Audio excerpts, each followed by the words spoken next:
majority of people that we come across actually really don't even know what apologetics is in general. Yeah, so fun fact about that. There's a story behind that. When Jalen first told me that he was watching a video on apologetics, I was very concerned for his marriage because I thought apologetics was studying how to apologize. And I'm like, Jalen, what is going on at home that you need to study how to apologize, man? And then he started to explain to me. That is so true. That is a very true statement. I told him while I was watching an apologetics video, and I didn't bother going into any detail. I'm just watching an apologetics video, thinking, he probably knows what it is, and he's like, dude, I don't know what kind of shape your marriage is in, but if you got to watch a video on how to apologize, you ain't going to be married for too much longer. Right.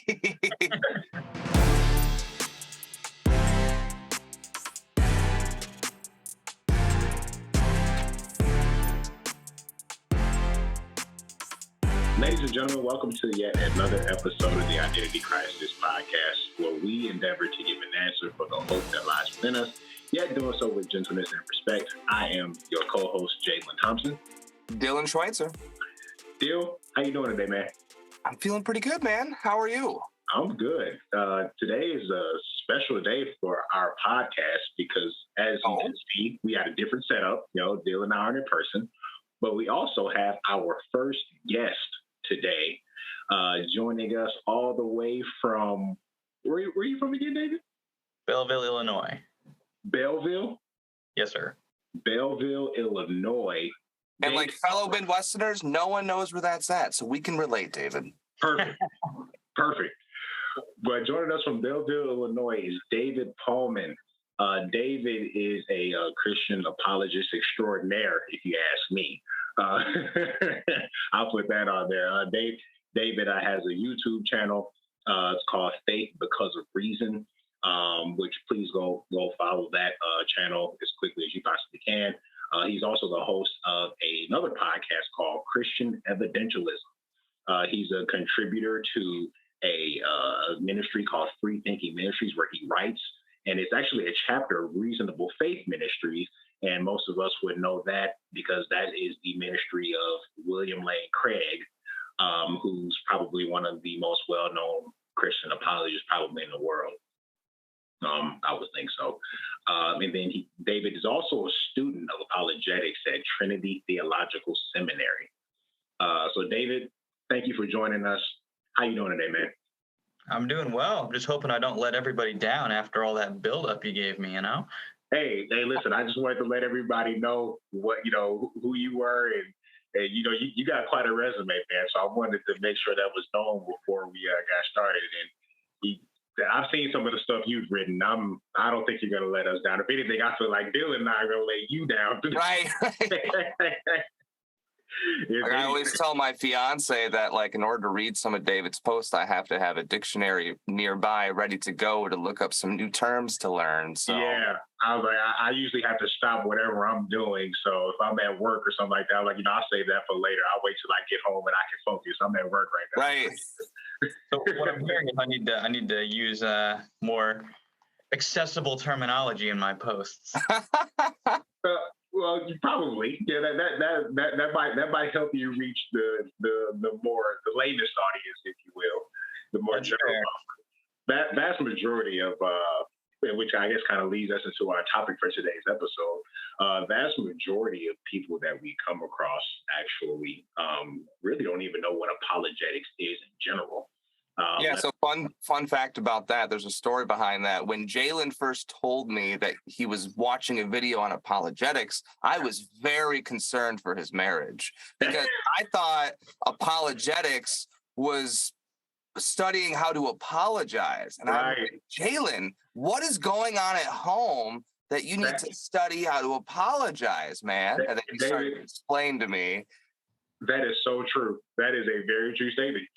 I told him while I was watching an apologetics video, and I didn't bother going into any detail. I'm just watching an apologetics video, thinking, he probably knows what it is, and he's like, dude, I don't know what kind of shape your marriage is in, but if you got to watch a video on how to apologize, you ain't going to be married for too much longer.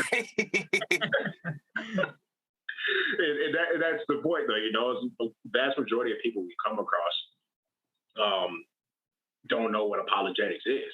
Have never heard the term. A lot of us engage in it, not even knowing that we're actually engaging in it. Not knowing how to figure out what's what with it, the terminology in apologetics and things like that. David, what's been your experience? I know you're probably far deeper into apologetics than the average guy. I would certainly say so, reading some of your content. What's been your experience? Well, as far as the term, yeah, it definitely causes confusion. I use sometimes it's so like second nature to me to use the term at this point that I forget that people associate it with the word apologize. But I mean, yeah, not too long ago, I had like an atheist come onto my page and be like, "Well, I couldn't possibly worship a God who needs people to apologize for him." He makes a good point. Here we are apologizing for God today. Right. Here we are. We're going to learn how to do so adequately.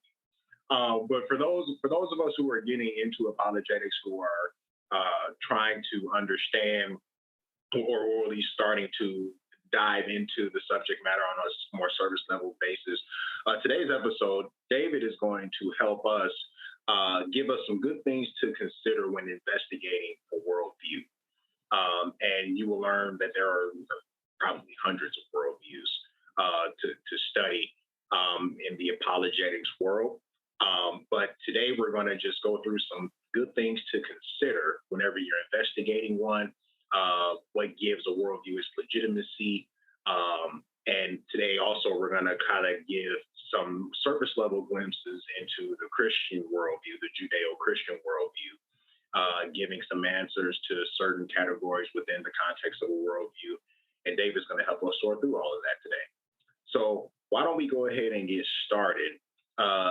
David, if you had to answer the question, what is a worldview? Yeah, I tend to define it as just the sum total of a person's beliefs. So, or we could say your network of beliefs. So basically, if we just took all the beliefs that you hold, that's your worldview. And we can kind of categorize these by some sort of reference to maybe what your most foundational beliefs in that are, right? Because we add beliefs to our worldview, right? We reject beliefs along the way. But we would really want to say a person is changing their worldview if they're tossing out one of like those major pillar beliefs, the foundation. So this would be something like that God exists or not, right? Something like that. You could know things or not, right? These are very important beliefs that really change the trajectory of how your worldview is going to get built. But to keep it simple, I would just say a worldview is the sum total of your beliefs. Sure. Or I know when we did our pre-production meeting, I know we kind of came up with a general definition of it as well, which is kind of branch off what you just said, a particular philosophy of life or conception of the world. And so when you put it in those terms, everybody has one of these. So even outside of the apologetics world, everybody has a worldview, whether they realize it or not, right? Most of us don't refer to it as that. We'll say things like, in my opinion, or from my perspective or in my experience, but not knowing that we're pulling from our own worldview. But you don't hear the word worldview very often in common conversations. Yeah, it's more a word that you tend to hear in people amongst people who engage in these sorts of conversations. But yeah, maybe not so much in common parlance. Gotcha. So, Bill, you had anything you wanted to say? Yeah, I was going to ask, you're kind of talking about different pillars of a worldview. I was wondering if you can get an example, what would be like a foundational aspect of someone's worldview, and then maybe what might be more of a secondary or tertiary aspect that would kind of build upon that. Sure. So philosophers who sort of specialize in this is known as metaphysics, is their technical word for how you construct your worldview. And so they've kind of identified the big pillar beliefs in there, right? So something is going to be like God's existence, right? Either God exists or he doesn't. So there's kind of two sides you can fall on that question, but that's going to be one of the major things in a worldview is going to be whether it's theistic or atheistic. Another one will be something like free will, right? Do you have free will or not? So that's another foundational belief that'll be very, formative for the rest of your worldview. Something like knowledge, can we know things or not? That'll be an important thing. Truth, is there truth or is there not?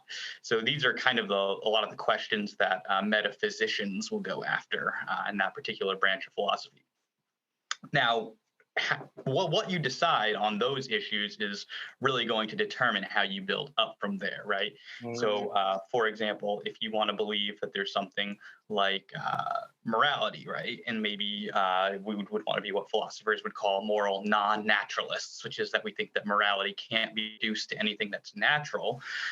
Well, maybe it'll turn out that you can't have that unless God exists, right? So you might have to adopt the belief that God exists if you want to have that as part of your worldview. Or maybe it turns out that you can't have something like free will if God doesn't exist, right? So there can be these sort of dependency relations that exist between beliefs, and sometimes people don't recognize them, right? And so apologists will sometimes like to point these sorts of things out, right? Like, hey, you can't have this unless you have God. So it really is helpful to pay attention to kind of the structure of our worldview in that sense and see sort of like what is building on top of what. Yeah, I think it's really interesting, especially when you're communicating with people, because I find you can really talk past people on some of these like tertiary elements when you might be talking to someone who might not even believe free will is a real concept. So when you're getting into these issues of like, for example, moral dilemma and stuff like that, you're going to talk right past each other, not even realizing that foundationally you're on two totally different sides of the coin, So that's really interesting. You kind of map that out. That's cool. Yeah, and just to add, I think it's really important to map that out, because I think sometimes when you're engaging in discussions with people, especially in just random conversation, you'll begin to dialogue about something and you can be at a foundational level in the conversation and they're on a secondary or tertiary level in the conversation. And you guys end up talking past each other because of that. And I think a good apologetic practice would be to try to get to the foundation first and then have a person build up from there. Or if you start at a tertiary level, try to get back down to the foundational level so that you can, properly build a discussion out. I think that'll certainly help. Yeah, and what I would add to that is I think the good apologist will know how to determine where the person is at and then help them to the foundational level. Because oftentimes what will happen is the apologist, the person's way up here, and the apologist wants to jump right to the foundation, and the person hasn't seen the steps that are necessary to get there. So the good apologist should be able to meet the person where they're at, and then throughout the conversation, bring them down to the foundation. So help them see, look, this is why this is important in the first place. This is why we need to be discussing these sorts of foundational matters, because that's relevant to these sort of higher level discussions. The issue is a lot of people won't immediately see the relevance of some of these things, right? A lot of issues might seem very abstract, right? Like, why should I care if God exists? Why should I care if there's such a thing as free will? Why should I care if there's such a thing as absolutely being able to do what is right or wrong, right? I'm just trying to live my life. But when we see that kind of these higher level desires and goals and motivations might require lower level things for their grounding and justification, that's when you can start seeing, okay, there's relevance to examining these sorts of things because I need that in order to get what I want up here. And I think the good apologist will be able to show people sort of the steps to get up there. Awesome. Great point. So when discussing worldview and kind of breaking it down, obviously we have a definition for it now. When we understand there are 6 categories, or at least 6 that we've discussed, 6 categories of a worldview. Let's go through those 6 categories and kind of talk about each of them at length as much as time will allow, and kind of discuss how these 6 categories come together to structure a worldview. So first one of the categories that we talked about is the category of truth. And the question behind that category is, what is truth? So how would you respond to that, David? Yeah, well, it's a little bit tricky here, right? Because we want to say, we want to say which theory of truth is true, right? And it's kind of tricky there because if you start saying one theory is true, then it sounds like I'm going to be kind of begging the question against any other theory of truth that's out there. Sure. Because when I'm saying what is true, then I'm essentially going to be using my own definition of the word. So there's a little bit tricky there, but I think we could back up a little bit and sort of say, well, maybe how do people typically use the word, and is that useful? And Sure. I think what, if we sort of just apply in common parlance, we might say, like as Christians, we believe it's true that Jesus rose from the dead, right? Mhm.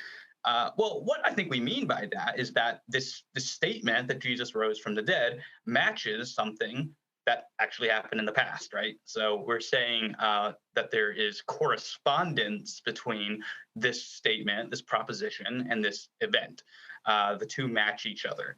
And so this is what's known as a correspondence theory of truth. And I think this is an approximately commonsensical understanding of truth, right? I want to say, it's true that I love my girlfriend. That proposition matches to the fact that, I love her. I want to say it's true that I'm having this conversation with you right now, right? I want to say that statement matches up with the state of affairs. So I think that the reason it's important to pay attention to this is because I defined a worldview as our network of beliefs, right? Well, we're holding these beliefs presumably because we think that they are true. And so kind of as we are exploring, which beliefs we want to hold, there's a question here of what's the goal in holding these beliefs. And in my view, it's going to be because I want these beliefs to be true. I want them to match reality. And fortunately, you don't have to usually do a whole lot of fighting on that point because, like I said, it's a pretty commonsensical understanding of truth. And so, yeah, that's how I would understand it, as a correspondence between a statement, a belief, a thought, a proposition, and reality, basically. Sure. Okay. And so that would essentially take care of that first category. Then is the correlation between the thought that I have and what reality actually is, and marrying the two together, or corresponding them together and making sure they actually do so. Yeah, or just saying that they match might be a good, bottom level way of saying it. Sure. So here's a fun one. You get people, especially with Gen Zers and things like that, that might come back with you and say, well, David, that's all fine and dandy and very philosophically astute, but that's just your truth. Sure. What would you say if someone said something like that? Or that's just your interpretation. How about, yeah. Right. Well, on the question of if that's just your interpretation, right, we're going to want to ask, is that interpretation true or not, right? So just saying that it is your interpretation doesn't really get to the more fundamental issue, right? Because interpretations can be true or false. And that's the question that we want to ask. So saying it's just your interpretation doesn't mean it's false. So you have to look at the reasons for why I take that interpretation. As to the question of, is it just your truth or my truth or their truth or something like that, I think this is going to presuppose that truth is the sort of thing that could be different for different people. Sure. But the issue is that reality, there's only one thing, right? Just by definition. That's what we're kind of defining reality as, that which is. And so if we're going to say that a belief is true when it corresponds to what is real doesn't change from person to person. And so therefore, truth can't change from person to person. So to the extent that saying your truth or my truth implies that reality can be different for different people, then I'm just going to say that that's nonsense, right? Because reality, we're just defining that as what is. Mm-hmm. Well said. Great point. So now let's go into the second category of a worldview, which is knowledge. And the question within that category would be, how can we know truth? Yeah, so my position on this is known as evidentialism. And here we're getting a little more controversial, right? Because there are a lot of people, even in the Christian world, who don't like evidentialism. But even people who don't like evidentialism per se generally are on board with the idea that evidence is a good way, to know what is true, right? Sure. If we're trying to determine if, somebody committed the murder and their fingerprints are on the murder weapon, then we would want to say that that's evidence, right, that the person committed the murder. So it's pretty uncontroversial that evidence is a good way to help us know what is true. So that we have these sort of facts that point to things, that indicate things. Now, there are some people who want to say, well, maybe there are other ways we can know things besides evidence, right? And say maybe, we can have an intuition or something. Sure. One question, one quibble I'll have with that is there doesn't really seem to be any way to sort of assess the reliability of intuitions, right? I can intuit something correctly, and I could intuit something incorrectly, right? So intuitions could be misleading, and so to the extent that we want our reasons to actually be supporting the truth of our beliefs, intuitions are going to be a little more problematic, right? Or maybe somebody will want to appeal to authorities, right? They'll be like, well, my pastor told me this. Well, this scholar told me this. Well, a scientist said this. Expert said this, blah, blah, blah, blah, blah, right? The issue there, again, is experts and people can be wrong. They can, and we just have plenty of historical examples of this where even, consensuses have had to be overturned because they're wrong. So these sorts of considerations are what lead me, at any rate, to try to base my beliefs on evidence. And that doesn't mean we can't consider what experts have to say, but ideally we would want to believe what the experts believe because they have good reasons for believing it and not just because they say it. So these are the sorts of considerations that, for my own method, lead me to embrace sort of an evidentialist epistemology, which is just the fancy way of saying a theory of knowledge. Sure. Okay. Great point. As it relates to the evidence piece, and this is a conversation that I see often, especially in the Facebook comment sections and some of these apologetic discussion groups. There is no evidence for God. Or someone looking for proof. And and a lot of people don't know there's a difference between evidence and proof. Okay.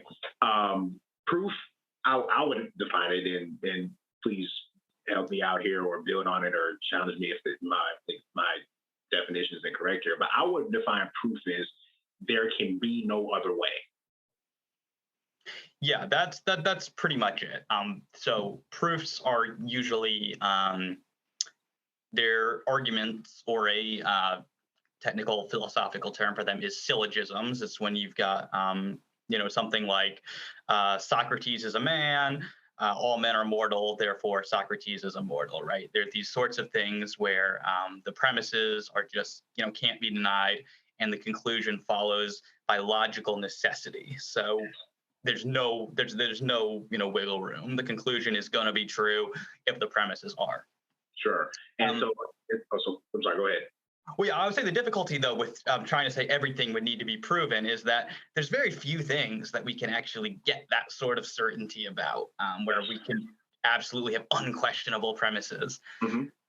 So, yeah, evidence is more like a probabilistic sort of thing, where it's indicating a conclusion. Now, there are exceptions to that, right? Like maybe if I'm reading a book, right, I could have decisive evidence that every letter that's printed on the page is printed in black ink because I have all of the relevant evidence on the page in front of me. So there are cases where evidence can be decisive, but generally speaking, yeah, it's probabilistic. We're looking at all these facts and then we're trying to make an inference from there to what's most probably true. And yeah, that's generally what's meant by evidence, is that it raises the probability, but it doesn't guarantee it. Sure. And I guess coming off of Resurrection Sunday, just this past Sunday, you saw a lot of people say, prove that Jesus rose from the dead. Prove it, right? And a lot of people don't know that there is a difference between evidence and proof. And so a lot of times someone would say, prove Jesus rose from the dead. And then a reasonable apologist or a reasonable person would provide evidence. And the person looking for proof would say, that's not enough. And I think the reason for that is because the terminology that we're using and what we're expecting, we're missing each other. Yeah. And so I definitely wanted to highlight that there's a difference between proof and evidence. And I think a good apologist is going to present their evidence, say for the resurrection, in such a way that says this is the probabilistic answer to the circumstances of this event, as opposed to trying to prove that this actually took place, meaning there can be no other way. Yeah, and the good thing about that too is that it helps us, well, being aware of that sort of distinction, is that it helps us be more modest in the sort of statements that we're presenting, right? Because we can say we're going to present evidence for the resurrection, not that we're going to present proof, right? Maybe that sounds a little weaker, but then you can present so much evidence that like it'll actually impress the person, right? So it's much better to understate your conclusions and overpresent your evidence than to overstate your conclusions and then underpresent on your evidence. So basically, don't give your audience a false expectation. If anything, sell it a little bit under than what you're willing to provide for it, and so that way you can't be accused of claiming that you're going to prove the resurrection and then you only made a case for it being very probable or something like that. Sure. And one thing that I think it comes up from what Jalen was talking about was the sort of moving the goalposts sort of thing. So I'm wondering, in a sort of practical example, maybe you're talking to someone, you run into at the cafeteria or out in public life or whatever, and someone says, well, can you prove God exists, or can you prove the resurrection? I'm wondering how you might facilitate that conversation to kind of avoid that. Like for me, one of the first things I ask when talking to someone is, what is your standard of evidence? Like where is that line that you would meet? Because for me to try to avoid that, if I could try to meet that line, at the very least, if they start moving the goalposts, there's some sort of agreement that we talked about already that needs to be met, and they can at least recognize that. But I'm kind of curious if there's some other things that you do to kind of help avoid the whole goalpost moving concept. Well, I think that that's a good thing to do. If they say, can you prove God exists, maybe push them a little bit on, what do you mean by proof, right? Do you acknowledge a proof or a distinction between proof and evidence? And then, if you can get them there, then, maybe what would acceptable evidence look like? Or maybe what's your definition of evidence, like that? And a lot of people have never thought about these sorts of things before. And so the risk with, like, you don't want to go too much with that because a lot of people are impatient, and you don't want to come off like you're being disingenuous or that you're trying to avoid it or something. But sometimes it can be helpful to sort of like show your hand and be like, okay, look, here it is from my perspective, right? I think that there's a difference between proof, which means we're getting you like logical certainty, and I don't think I can have that about this sort of thing. But, on the other hand, I don't think I can have that about most things that I believe. But look, I think I have good evidence. So sometimes it can be helpful to, show your hand like that if, the person thinks you're being disingenuous. But yes, I think it's really important to kind of do a little bit of groundwork there, perhaps before just diving straight into the evidence for why you believe something. Well said. Great point. And also, I guess, in terms of evidence, that's also, it plays a very big role in how we investigate a worldview. And so having that correct definition of what evidence actually is certainly will help you to be intellectually honest in terms of investigating a worldview of what you can expect to find and what to do with the evidence that you find. Yeah. And so moving into the third category of a worldview, origin. And the question behind the category of origin would be, where does life come from? Or how did we get here? By we meaning human beings, life in general. Where does it come from? How do we get here? Take it away.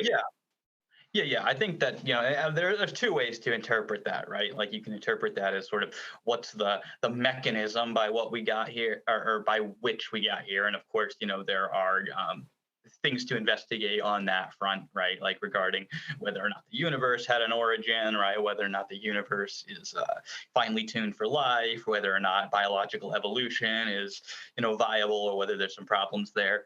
So there's some apologetic avenues to discuss on sort of the mechanism by which we got here sort of question.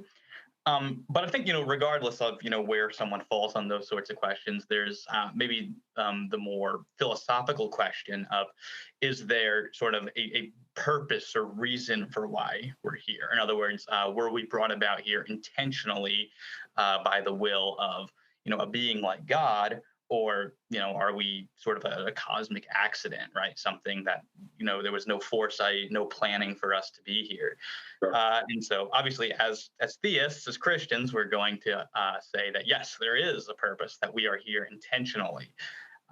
And that will stand, of course, in contrast to a sort of naturalistic perspective, which is going to say that, well, yeah, matter precedes the mind, right? And matter doesn't have foresight for the mind.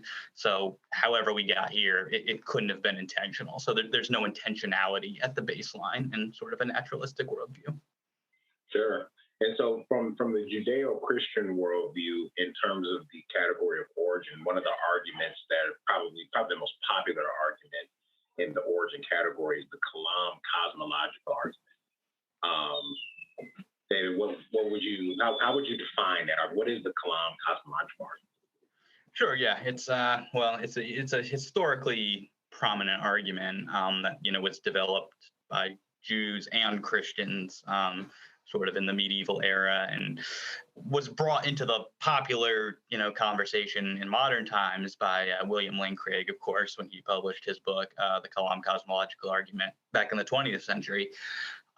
His initial formulation of the argument, and probably the most famous one, is two simple premises and a conclusion. Whatever begins to exist has a cause. The universe began to exist, therefore the universe has a cause. It's not exactly an argument for God in that sort of bare syllogism, because the conclusion isn't therefore God exists, it's therefore the universe has a cause. Sure. So that's actually only the first stage of the argument. There's a second stage of the argument where you perform a conceptual analysis of the properties that the cause would have to have, and that is when the inference to theism comes along. But in a nutshell, that's what the argument looks like. Sure, absolutely. And then also this is where the intelligent design argument also comes into play as well. Yeah, and there's several ways you can do that, right? You can do that from the fine-tuning of the physical constants. You can do that with problems with evolutionary biology, right? Problems with the proposed mechanisms of, mutation and natural selection. Are there limits to how much that can accomplish? Can that really account for things like epigenetic information and things like that? You've got Stephen Meyer's version of intelligent design, right, where he argues that our DNA code is basically reducible to digital code, digital information, and whenever we trace information back to its source, we always come back to an intelligent source. Therefore, the genetic information is best explained by intelligent design. So there's several versions of that, what philosophers will call a teleological argument for theism. Sure. So yeah, there's a lot of different avenues you can go down with that sort of argument.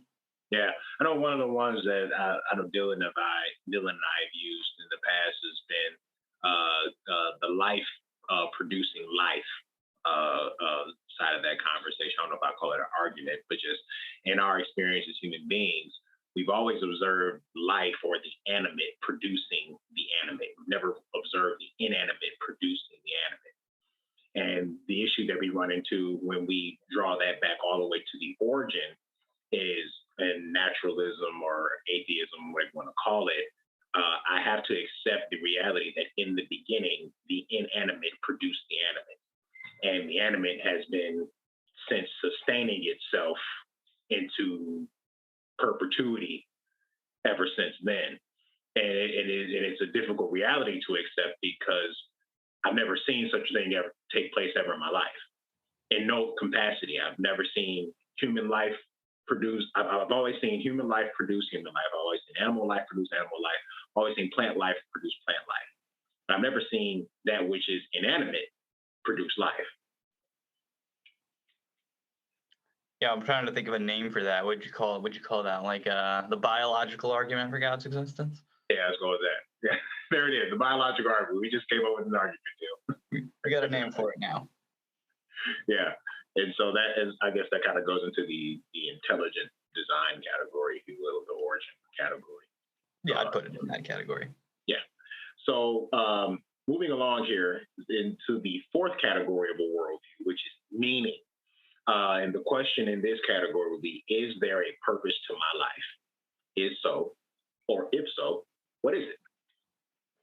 Yeah, and so from a Christian point of view, right, we're going to say that people were sort of made to find their fullness in perfect fellowship or perfect relationship with their Creator, right? That God ultimately made us to be complete in Him. So we're not intended to be complete in and of ourselves. Mhm. And so that's kind of why that sort of would be the Christian explanation, at any rate, for why people tend to have this kind of longing for something more, this feeling of incompleteness by themselves. And so people will try to, fill the void in many different ways apart from God.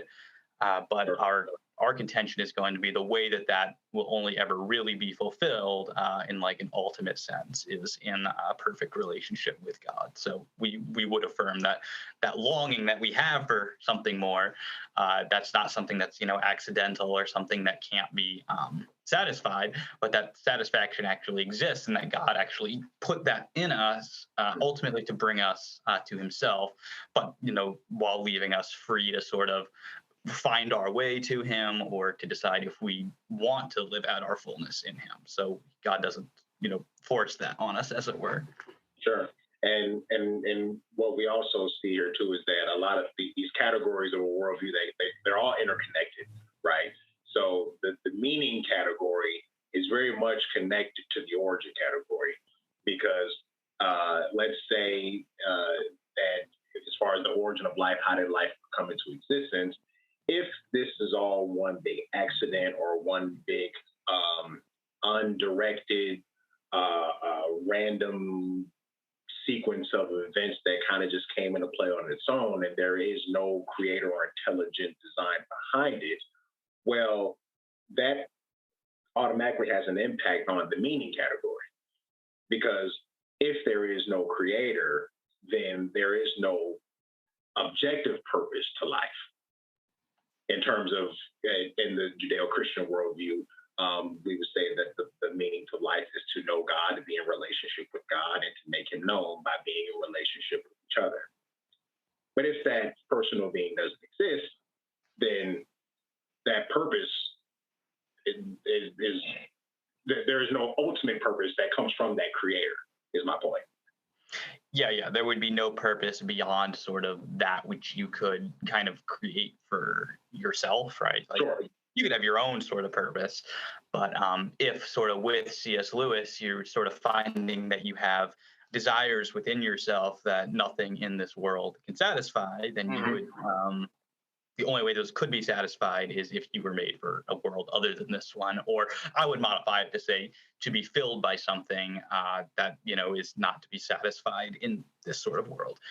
So yes, those would be the two kind of competing theistic versus naturalistic understandings of kind of the human desire to have purpose. Mm-hmm. Yeah, I know we also brought up too, like, for example, in the Islamic worldview, the meaning or purpose to life would be submission to Allah, right?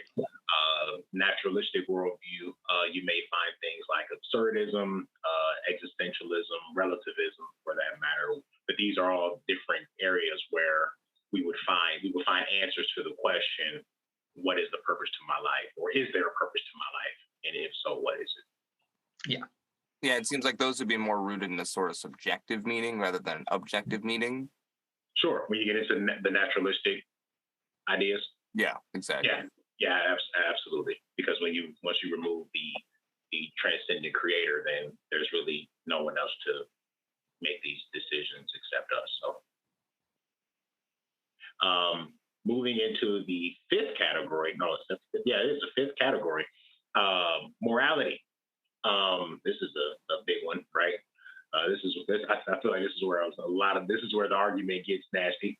And then the question behind that category is, in light of the purpose of life, how should I live my life? Yeah. So yeah, from a Christian theistic perspective on that, we're going to say that God has established certain divine laws, right, that we are to live in accordance with, right, that we are to or modify our behavior to these laws that God has set forth, right? Obviously, that option won't be open to a non-theist, right? Someone who's not a theist can't say that God has set forth any kind of laws that we would have to adhere to. So, I mean, they can try to come up with, other alternatives by, reference to Platonic objects or something like that. But that account, you're not going to have an enforcer, right, for those laws, right? If somebody ultimately just kind of doesn't give a rip about, living in accordance with Platonic objects, then there's no consequences other than perhaps the ones other humans might impose on them. But there's no cosmic police officer, as it were, right? There's no one to actually enforce the laws. Sure. And I guess if we were to take it down to a more fundamental level or foundational level, how would we define morality? I know when you use that term, people can hear different things. How would you define morality? What is it? What an immoral question, Jalen. That's my point. Yeah, I mean, we could define ethics very, generally as the study of what is right and wrong. And so we could say morality might encompass that which is right or wrong, or that which ought to be done or ought not be done. Sure. And I guess the morality can be divided into two types of categories in and of itself. You have a theistic morality, which would be derived from God, or an atheistic morality, which would be derived from perhaps nature. I know we talked about intuition earlier.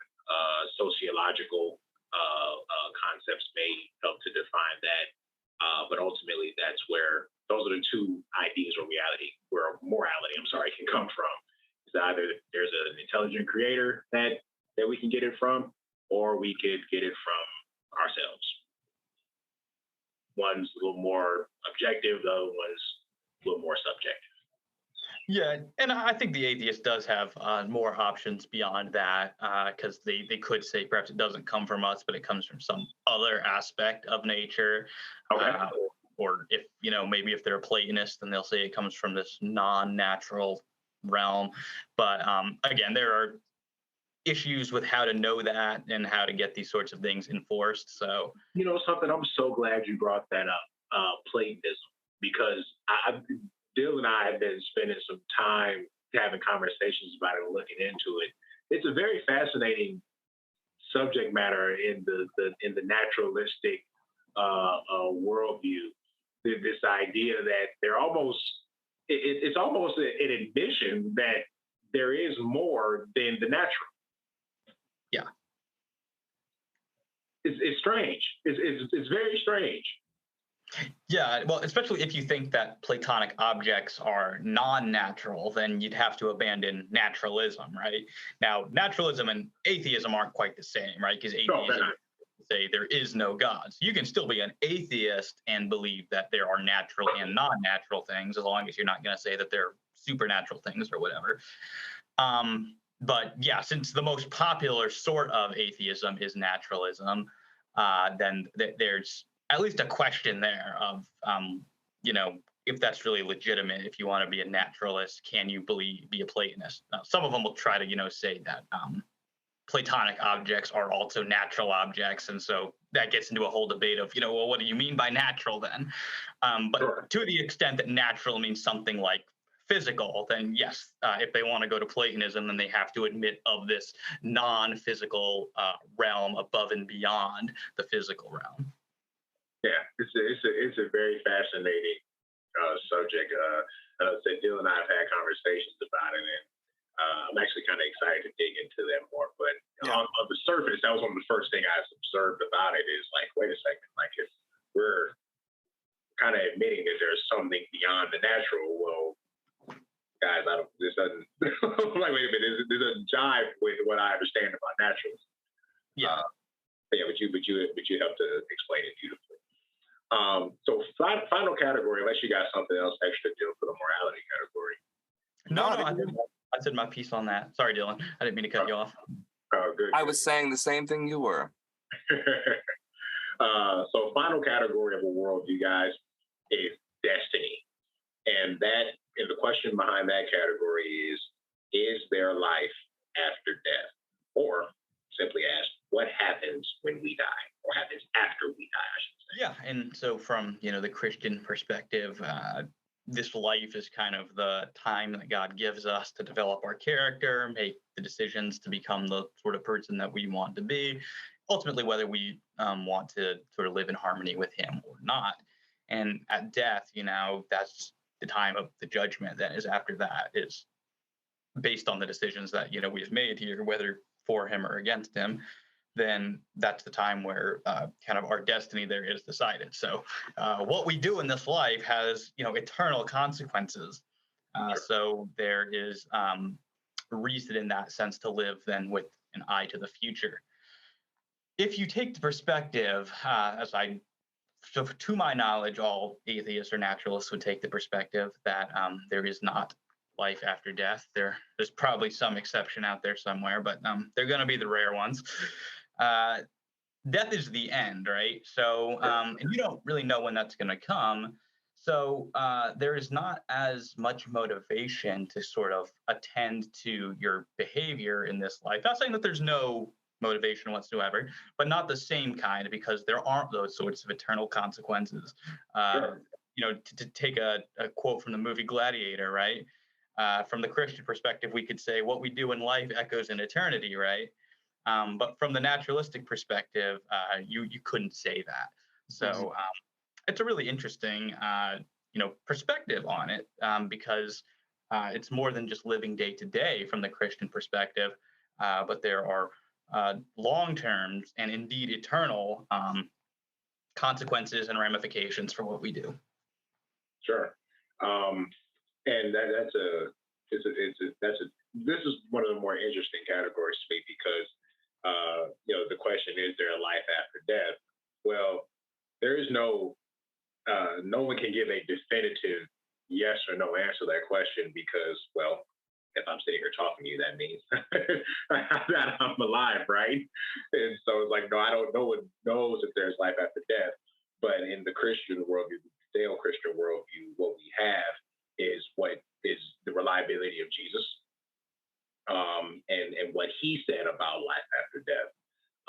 And what obviously what makes Him credible in that category is the life He lived, His teachings, and his bodily resurrection, which gave Him the credibility to take very seriously what He had to say. But I think even more than that too is Jesus's resurrection is the proof that or I should say evidence in light of our previous distinction there. Right. I got it.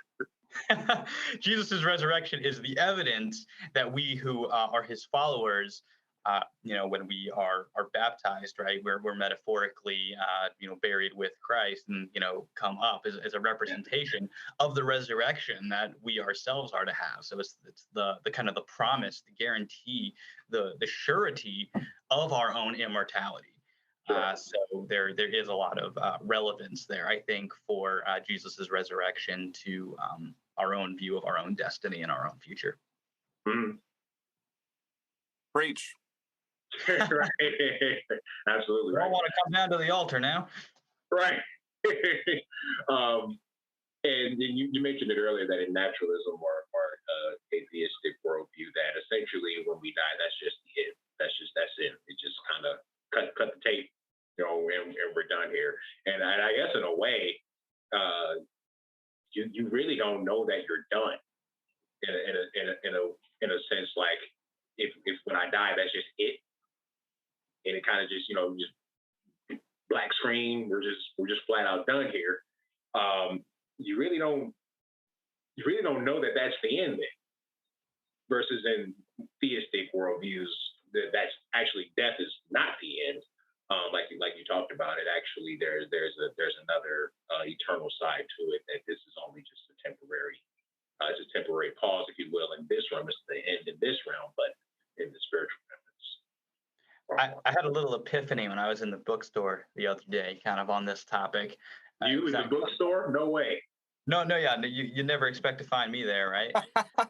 Um, but no, the epiphany I had was that actually only if kind of the people who believe in an afterlife are right will we ever know who is right. Because I got a text from somebody who I was talking to about the topic, and they were disagreeing with me on whether there's an afterlife, and they was like, "Well, we'll find out when we're dead." And I was thinking, hold up, but if you're right, we actually won't know, right? When we're dead, that's the end. So it was just kind of an interesting, not that that's an argument or anything for me being right, but it was just kind of interesting. The only way we actually could know who's right is if I'm right. Yeah, so somebody has to be there to verify. Right. somebody's got to send a postcard back to the others. Yeah. Yeah. So absolutely. Anything else on the destiny topic? That was all I had. Okay. Dill, anything else?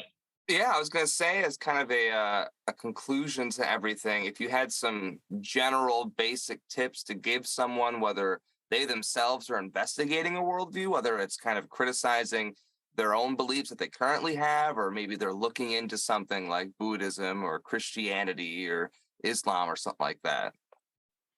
Yeah, I think it's good to have a clear sort of path, right? And you might have to modify it along the way as you discover more topics, but kind of structure your study the same way as you structure your worldview, right? So we began with really fundamental things like truth and knowledge and having a method of knowing.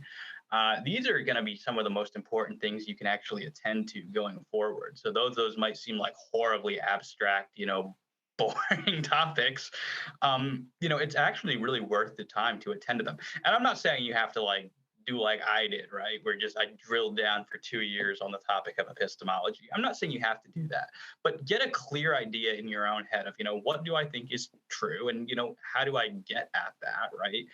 What do I think is acceptable evidence? And so when you get those sorts of things in order, then you can start bettering your ability to sort of assess the reasons that are being put forward. And that'll help the rest of the parts of your worldview fall in place, because now you'll sort of have the tools to get there and you're not just sort of, hanging in nothing. You'll have a foundation there. And then, if you got these sorts of foundational issues, then maybe a question like, does God exist, right? That might be a really important topic because that will affect a lot of other things along the way. So I think kind of just laying out a logical order for your own study is a really helpful way to go. For me, it was the issues of truth and knowledge. I wanted to start there. I wanted a good foundation. After that, it was, existence of God. It was, are miracles possible? Did Jesus rise from the dead? And if Jesus rose from the dead, does that give me good reason to believe the Bible, right? Now, I'm about 5 years into this study now, because for me, this is a lifetime thing, not saying it has to be for everyone. But for me, at this point, I'm at the, did Jesus rise from the dead question in my own stuff. Obviously, I believe he did, right? But that's where I'm drilling down to make sure that's a defensible part of my worldview. So I've only got one, section left after that.